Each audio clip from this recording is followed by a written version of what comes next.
C'est l'instant T, votre rendez-vous quotidien avec l'actu. Dans l'actualité ce vendredi, une procédure à rallonge pour les ex-salariés de GAD, une nouvelle hydrolienne présentée à Brest et le point sur la campagne des régionales. Mais avant tout, ce vendredi, la France entière rendait hommage aux victimes des attentats de Paris. Nous ferons le point avec vous, Hubert Coudurier, bonjour. Bonjour. Je rappelle que vous êtes donc directeur de l'information du Télégramme. Et puis en cette journée de commémoration, nous recevons André Rousseau, bonjour. Bonjour. Donc vous êtes l'un des membres fondateurs de l'association Crédit, qui signifie Culture et Religion en Dialogue, une association brestoise. À vos côtés, Slimane Arague, bonjour. Bonjour.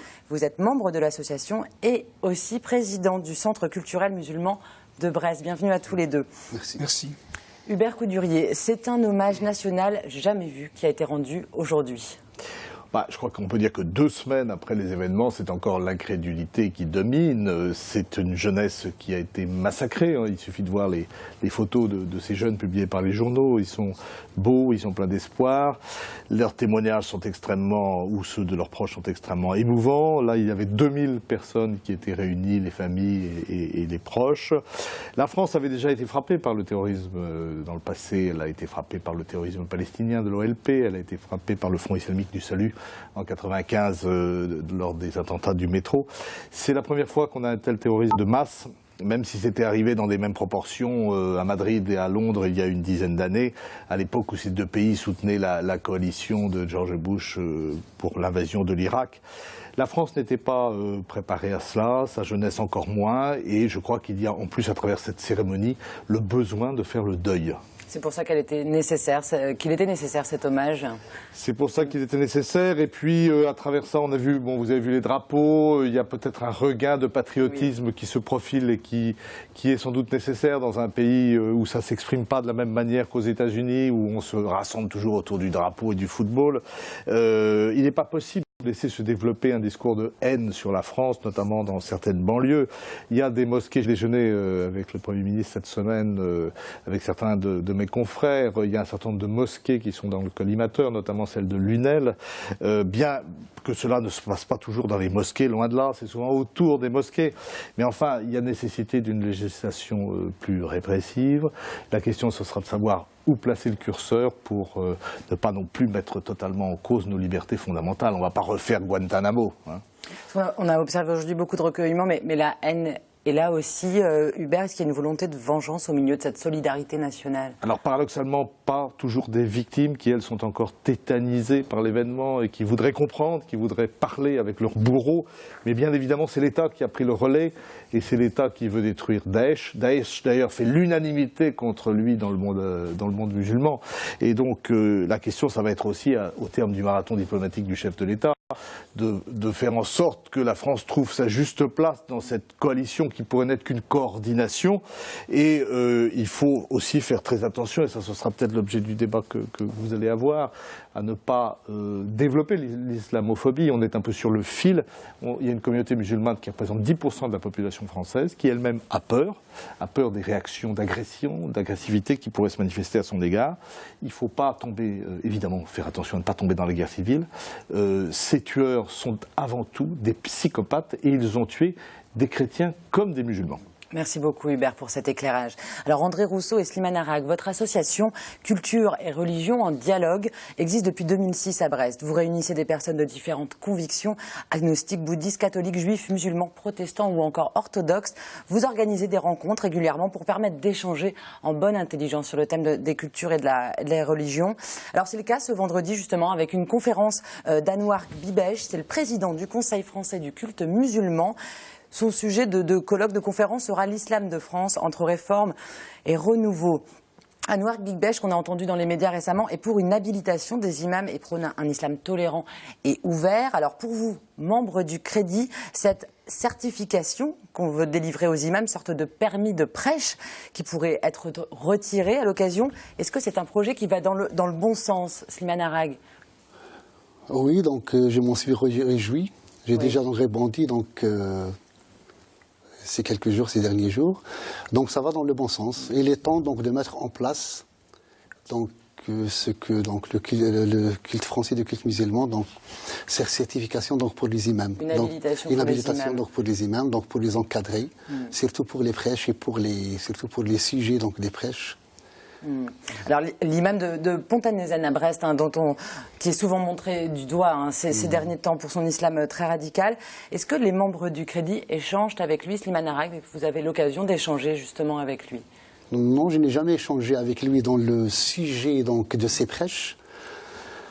Donc pour Rachid, donc pour moi c'est un élève de mes anciens élèves. Oui. Donc c'est un jeune du quartier de Pont-à-Nézen que je connaissais comme tous les jeunes de Ponta qui ont suivi donc avec moi donc tel cours de langue arabe et de culture d'origine, quelques mois ou bien quelques séances. Mais après son parcours donc scolaire, de son parcours universitaire, je ne sais pas, donc est-ce qu'il a suivi tel cours donc, de théologie pour devenir imam? Ça, je ne sais pas, donc je l'ignore. Pour moi, donc, c'est toujours un jeune, mais qui n'est pas donc un imam guide pour moi. Il lui faudrait une habilitation dont on parlait avant et qui est évoquée par Anouar Bibesh également.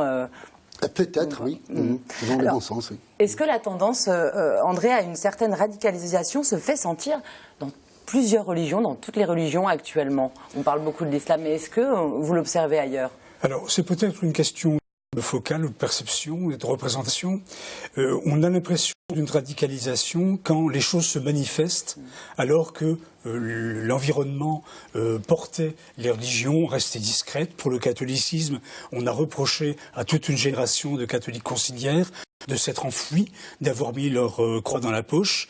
Et aujourd'hui, quand ils se manifestent en public, on a l'impression que c'est une radicalisation, alors qu'on peut l'interpréter, on pourrait ou on devrait l'interpréter également. Donc comme il n'y a pas de radicalisation chez les catholiques. Alors c'est le mot radicalisation qui me semble trompeur, parce que le fait qu'ils se manifestent donne l'impression que tout d'un coup, leurs convictions s'exprimant en public, elles sont plus dures, fondamentales, etc. C'est pas forcément le cas, même si ça peut l'être, mais simplement il y a un retour des religions au débat public. C'est-à-dire qu'on n'avait plus l'habitude d'entendre effectivement la religion catholique s'exprimer de la sorte et défendre ses convictions. Puis il y a un regain aussi dans la jeunesse. Mais pour revenir à l'imam de Brest, finalement, son seul problème, c'est que lui, il a parlé presque en public, puisqu'il a été filmé. Ouais. C'est le seul qu'on a sous la main. Il tient des propos. Ouais. Il n'est pas dangereux. C'est surtout assez stupide ce qu'il dit. Oui. Et de fait, il est devenu, si je peux me permettre, une sorte de tête de Turc qu'on ressort partout, et même hier soir dans l'émission avec Bernard Cazeneuve. On n'a jamais donc dit que Rachid est dangereux, mais peut-être donc qu'il a interprété quelque chose, ou bien donc un sujet dont il n'a pas donc les moyens. Parce que pour interpréter donc tel ou tel sujet, donc ça revient au haut donc conseil donc des savants. Et donc lui peut-être il n'a pas les moyens donc pour interpréter, peut-être donc il a essayé mais il n'a pas réussi. Mais certains d'entre eux sont incultes. Comment ? Certains de ces prêcheurs sont incultes, en tout cas, ils ne connaissent pas. Pas la connaissance suffisante du Coran. C'est pas la connaissance du Coran. L'interprétation. L'interprétation, parce que pour interpréter donc tel ou tel verset ou bien tel hadith, il faut avoir donc les outils. Et les outils, c'est la théologie. Est-ce qu'en parlant justement d'interprétation du Coran, est-ce que vous avez pu avoir des échanges à Brest avec des jeunes en voie de radicalisation, et est-ce que vous avez pu leur apporter des réponses, des solutions avant qu'il ne soit trop tard? Oui, moi donc toujours je me base donc sur la culture. Ouais. Donc la culture pour moi c'est primordial. Donc ce que je vois, ces jeunes, ils veulent nous imposer donc une culture qui n'est pas la nôtre. Donc ils veulent changer notre rituel. Parce que la pratique religieuse ça base se base sur les 5 piliers de l'islam. Et donc ça, donc au fond, c'est la pratique donc de tout musulman. Mais pour chacun, donc il y a donc des rituels, ou bien donc il y a une culture, mais pour eux peut-être ils ont adopté une culture, pour nous ce n'est pas la nôtre, mais ils veulent nous l'imposer. Et donc c'est ça. Il faut leur redonner une culture. Alors est-ce que justement, et ça va être presque mes dernières questions parce qu'on n'a plus beaucoup de temps, André, est-ce que le Crédit échange justement souvent avec des jeunes? Est-ce que vous êtes sollicité par des écoles par exemple pour une meilleure connaissance des différentes religions? On fait deux choses dans les écoles, des interventions, j'en ai fait plusieurs, sur la notion de laïcité, et puis des témoignages. Un juif ou une juive, un musulman, un chrétien, disent ce qu'est pour eux être juif, chrétien, musulman. Est-ce qu'il y a des sujets houleux, justement, vous qui êtes dans une association où vous êtes plusieurs religions présentes, est-ce qu'il y a des sujets houleux, justement, sur lesquels vous avez du mal à aborder? Oui, Est-ce que c'est pas toujours simple, c'est assez utopiste cette belle association que vous représentez? Je pense à un groupe qui s'était attelé à lire le Coran. Lire le Coran pour quelqu'un qui ne s'y est jamais mis et qui est chrétien d'origine, c'est une épreuve parce que c'est au point de départ c'est incompréhensible. Donc c'est très difficile. Mais la grosse difficulté, c'est de ne pas essayer de projeter sur le Coran sa conception de la religion qui est liée au christianisme. Sinon on fait les contresens également. Et donc, la pédagogie de dialogue, de culture et religion en dialogue, si je puis dire, c'est de permettre un dialogue paisible parce qu'il est méthodique. Et pas simplement d'échanger au débeauté. Alors pour en savoir plus sur votre association, pour participer au colloque, aux conférences que vous organisez, rendez-vous sur le site internet www.crédit29.com. Merci André Rousseau, merci Slimane Harag et merci Hubert Coudurier. Tout de suite, on fait un point sur le reste de l'actualité de ce vendredi 27 novembre. Il leur faudra encore patienter. Les salariés de l'ancien abattoir GAD de Lampol-Guimillot attendaient le délibéré des prud'hommes de Morlaix ce vendredi. Ils contestent leur licenciement depuis maintenant 2 ans. Les juges de Morlaix ont décidé de remettre leur décision à un juge professionnel. Les explications avec Frédéric Lorenzon. Date importante pour les ex-salariés de GAD. Ce vendredi, les juges du Conseil des prud'hommes de Morlaix rendaient leur délibéré. Les salariés licenciés de l'abattoir de Lampol-Guimillot contestent leur licenciement. Quelques minutes plus tard, à Ploujean, dans la salle même où a eu lieu l'audience collective, en juin, une centaine de salariés attendent la décision des juges. On vient d'avoir le résultat, donc c'est un PV de départage. Ça signifie qu'on va replaider le dossier. Alors on fera le point parce qu'il y a des choses qui ont un petit peu bougé depuis l'audience du 15 juin. Et après, en termes de timing, visiblement l'audience sera à la fin du mois de mars. Pendant 1 heure, avocats et délégués syndicaux se sont attelés à remotiver les ex-GAD. Pour l'avocate, il ne s'agit pas d'une bataille perdue, mais au contraire d'une preuve de la complexité de cette procédure judiciaire. Nous avons réussi à doubler l'indemnité de licenciement. Aujourd'hui, ce qui est demandé, c'est de faire reconnaître le caractère abusif du licenciement avec plusieurs moyens juridiques, dont le moyen principal est le non-respect de l'obligation individuelle et conventionnelle de licenciement. Licenciés en octobre 2013, beaucoup de ces salariés espèrent une issue rapide à la procédure, notamment pour toucher leur prime de licenciement. C'est long. Oui, donc je suis toujours à la recherche d'emploi. J'ai travaillé en intérim. Bon, j'ai fini mes contrats d'intérim, donc maintenant on se retrouve encore au chômage. Donc c'est pas évident. Maintenant, il faut attendre jusqu'à l'année prochaine pour avoir notre jugement. Mais moi, je ne pense pas que c'est gagné. Normalement, les 377 salariés engagés dans la procédure se retrouveront en mars dans cette même salle. À l'issue de cette audience et de la décision du juge, la CECAB, leur ex-employeur, peut encore faire appel. Dans ce cas, l'affaire pourrait encore durer plusieurs années. Le projet de parc éolien de Paimpol-Bréhat, dans les Côtes-d'Armor, va bientôt se concrétiser. La première des 2 hydroliennes développées par EDF et DCNS va partir du port de commerce de Brest pour rejoindre la mer. C'est une avancée pour la filière des énergies marines renouvelables. Reportage de Camille Pochet. Une hydrolienne toute neuve attend d'être immergée. Sa destination, Paimpol-Bréhat, dans les Côtes-d'Armor, où elle sera bientôt rejointe par une seconde machine.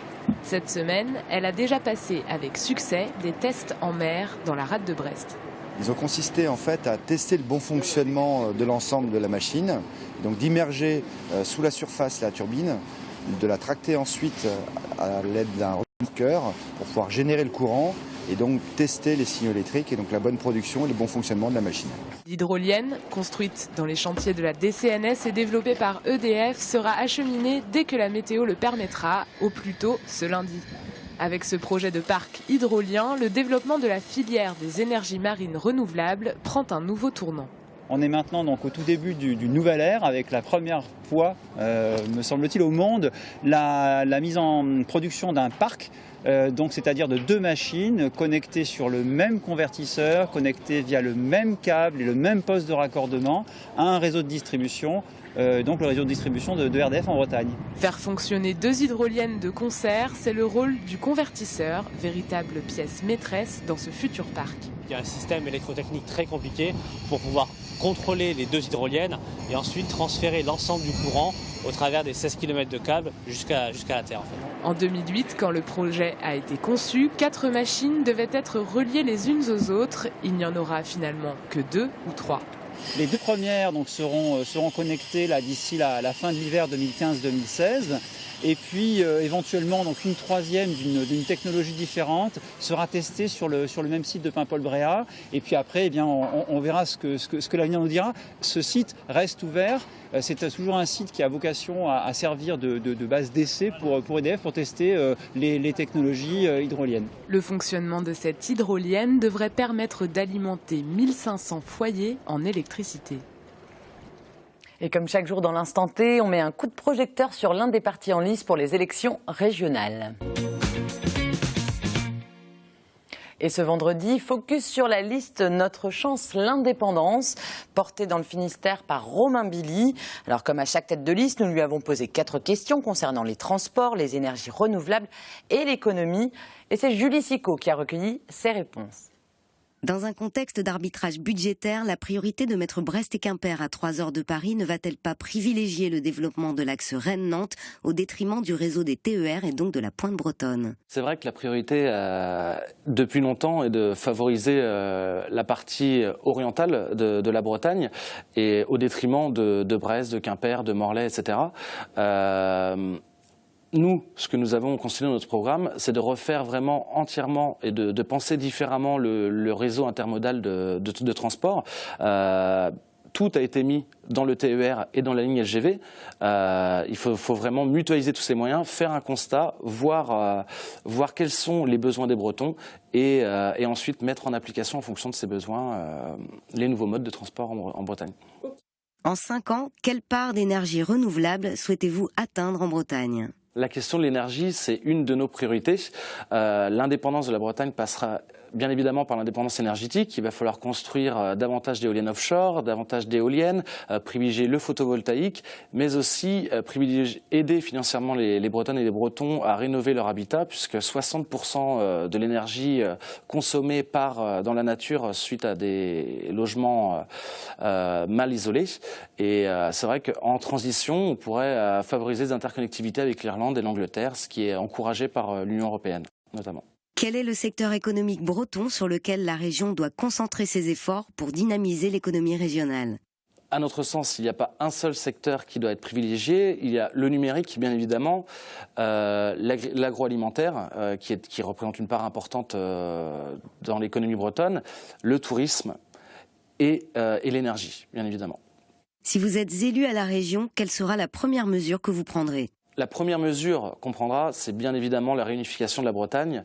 On mettra pression sur le gouvernement français, sur Paris, pour, j'ai pas envie de dire réintégrer Nantes à la Bretagne, puisque Nantes fait toujours partie de la Bretagne. Nantes a toujours fait partie de la Bretagne, y compris toute la Loire-Atlantique. Mais la première mesure que nous prendrons, c'est celle-ci, c'est de travailler à nouveau avec Nantes, Saint-Nazaire, Guérande, Clisson, etc. Voilà, Romain Billy qui sera également l'un des 4 invités de Julie Sicot dans l'émission Tant pis si ça pince cette semaine.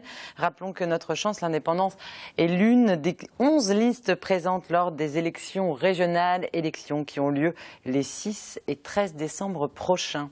Une campagne électorale qui a d'ailleurs repris en Bretagne pour tous les partis depuis mercredi dernier. Tous les partis sauf le Parti socialiste. Militants et candidats socialistes pourront battre à nouveau le pavé à partir de samedi. Mais en attendant, ils ne se tournent pas les pouces. Julie Sicot en a même trouvé en train de tracter. Regardez. Mais où en est-on dans cette campagne pour les élections régionales? Les panneaux ne sont pas encore tous remplis. Dans une semaine pourtant, le 6 décembre, on vote. Il n'y a que le Parti socialiste qui n'est pas encore retourné en campagne.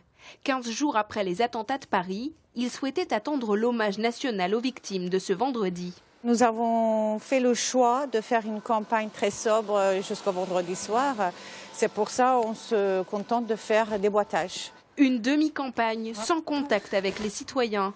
Porte à porte, marché, rencontre avec les gens, ce sera pour samedi, mais avec un discours qui devrait être différent, selon cette candidate. Nous pensons que les sujets ne vont pas être les sujets de campagne, c'est-à-dire les compétences de la région.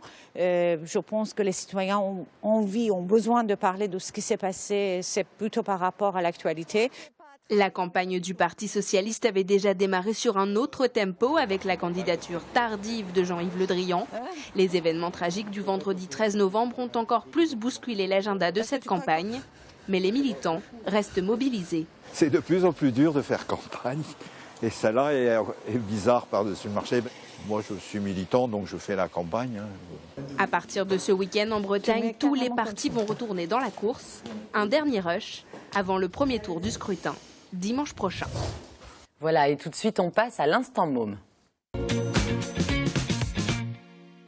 Voilà, et Aline Baudry nous a rejoint. Bonjour Aline. Bonjour Pauline. Voilà, comme chaque vendredi, vous nous donnez les bons plans pour sortir en famille ce week-end. Alors, est-ce qu'on peut recommencer à sortir normalement, Aline? Ben oui, il est temps, il le faut, au contraire, c'est important. Et nous, parents, c'est important de le dire aussi, on a un vrai rôle à jouer en cultivant nos enfants, en lisant, en leur faisant découvrir les musées, les spectacles, etc. Parce que c'est par eux que ça changera et qu'on arrivera à vaincre. Sur ce, j'ai quelques idées quand même. Oui, écoutez des histoires, est-ce que ça marche? Oui, ça marche très bien. Je dirais même que ça vogue au festival Grande Marée. Joli humour. Non, à vrai dire, moi je croyais que Grande Marée, c'était pour les grands et Petite Marée pour les petits. Et bien en fait, pas du tout. On peut écouter des contes dès 5 ans pour le festival Grande Marée, pour certains spectacles, à Brest et dans toute la région brestoise. C'est en ce moment, ça dure jusqu'au 4 décembre.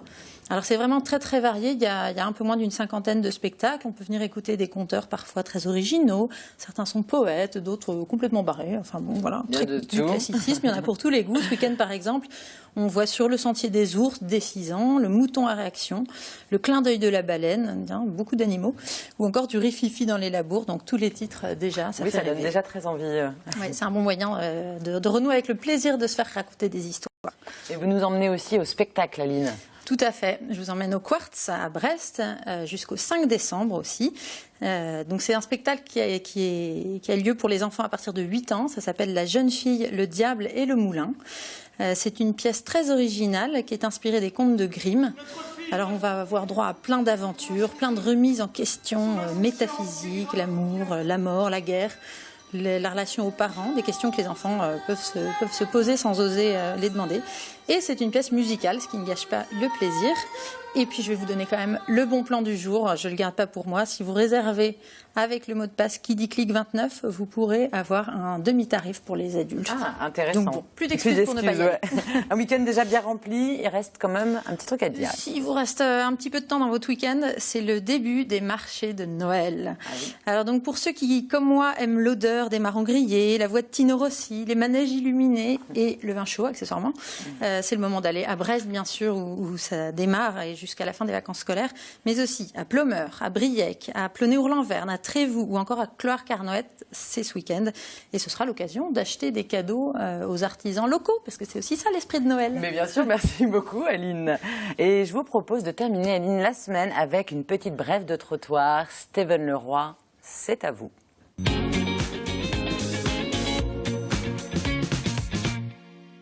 Ouais, comment c'est? Ça gaze avec toi ou quoi? Caille. Bon, juste dans ces temps moroses, là, il y a eu quand même une nouvelle dans le journal qu'il y a eu l'autre jour, qui, moi, m'a interpellé. Je t'explique, l'hosto, à partir de l'année prochaine, tu vas pouvoir donner ton sperme, quoi. Déjà que tu voulais donner ton sang, tes plaquettes, tout ça, mais là, bon, c'est un peu plus amusant sûrement que donner son sang, d'aller donner son...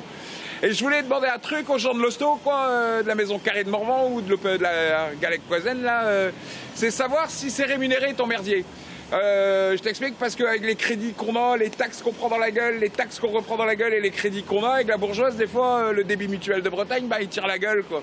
C'est-à-dire, t'as un coup de fil d'une nana, tu sais pas qui c'est, qui dit « ce serait peut-être bien de faire un peu gaffe au truc, donc on cherche un petit revenu de complément, quoi. » Oh, je te rassure de suite, hein, c'est pas pour moi. Moi, j'ai passé l'âge, j'ai déjà fait 3, et puis bon, je rentre pas dans ma vie privée, quoi. Mais à la maison, on a un type qui assure vraiment bien dans la production, quoi, si tu veux. C'est le grand strouillou, quoi.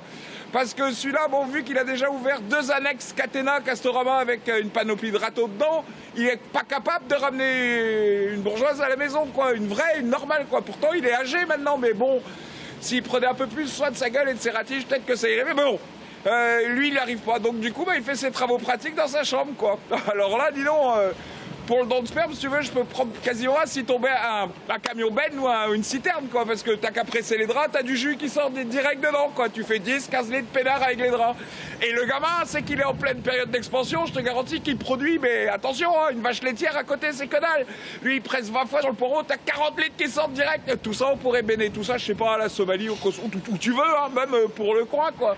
Si c'est payant, bah nous, disons, ça nous intéresse bien. Bon, après, le mardier, c'est Catissime qui s'y met aussi. Bon, lui, déjà, c'est pas gagné qu'il fasse une goutte. Et en plus, il est rouquin. Et je t'ai pas tout à vu, mais dans les études, ils en veulent plus de celui-là. À part ça, on n'est pas à l'Élysée. Mais vu ce que va donner le Grand Strouillou, à mon avis, il y aura 800 présidents dans moins de 10 ans. Voilà, c'était Steven Leroy. Merci Aline. Nous, on se retrouve lundi, même heure, pour une nouvelle émission. D'ici là, passez un très bon week-end sur TBO. Ciao.